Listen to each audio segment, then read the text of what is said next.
Welcome to Civil War Digital Digest. I'm Will, and we're back at Wambaugh, White & Company in Charlotte, Michigan. Dan, thanks for having us. Well, it's my pleasure. Well, we're back, and we're back to the Confederacy. We're in the Western Theater looking at Columbus Depot jackets. Dan's got two different reproductions available, and we're going to talk about them today. When we started the series, Dan did an episode with us that taught us how to evaluate reproductions. We use pattern, material, construction, and then we look at the context of use in the living history field. Before we do that, Dan, that's the specifics to these jackets. Let's talk about where they came from. Talk with me a little bit about Columbus Depot.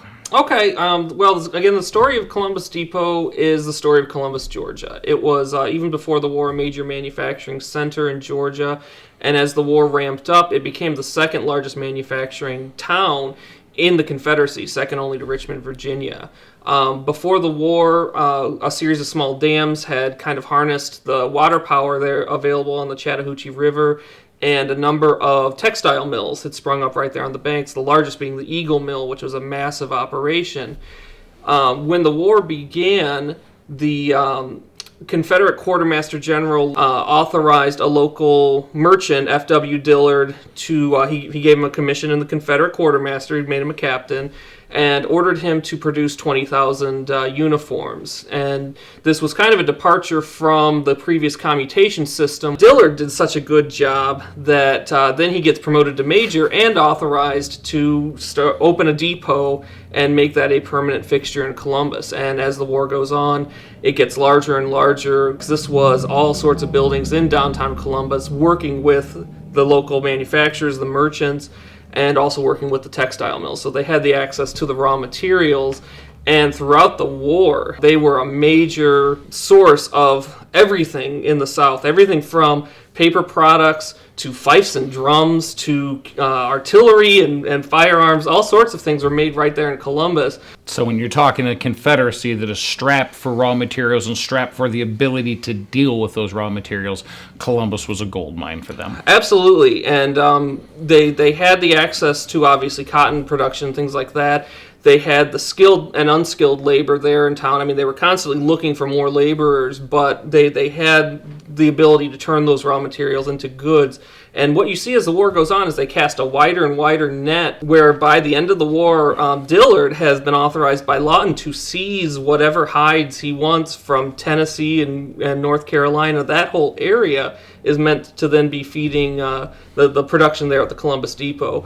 The primary thing that they were probably known for in the war, beyond uniforms, was shoes. It had the largest shoe factory in the entire Confederacy. What we're lucky with Columbus Depot jackets is we have multiple originals of these in different museums and private collections, and this is the only existing one with 5 buttons, right? We kind of, our cup runneth over in terms of original Columbus Depots to study. The easiest part about Columbus Depots is identifying them. They all have these blue collars and blue cuffs and blue collars to them. And there's at least approximately 7 surviving. There might be more out there in private collections.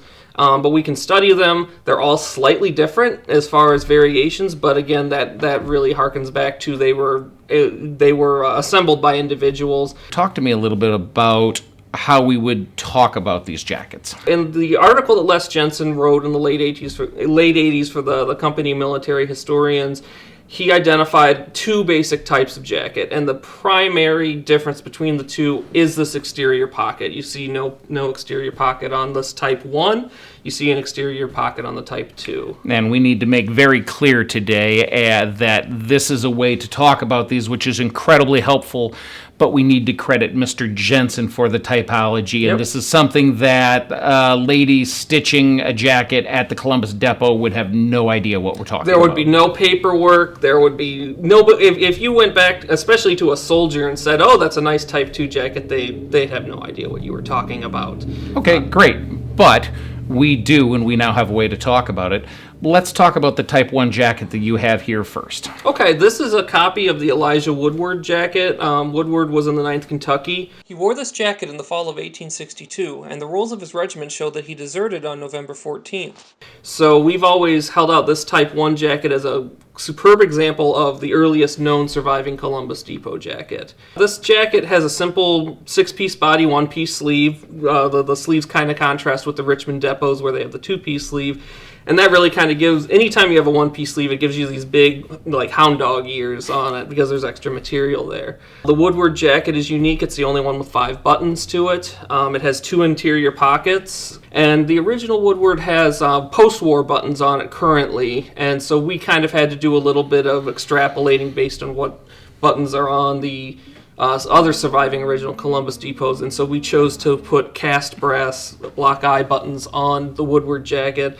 Well, Dan, let's make the transition as Mr. Jensen has. Let's go from the Type 1 to what Mr. Jensen calls the Type 2 that you have here today.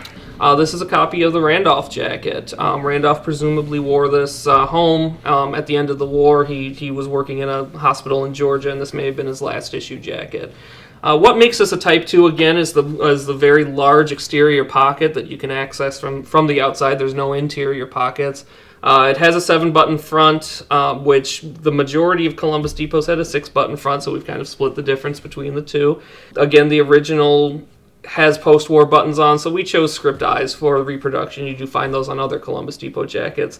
But the salient feature of this Randolph jacket, and most people will know and want to know what's going on here, the chest piece has been pieced. It's 2 parts that have been put back together.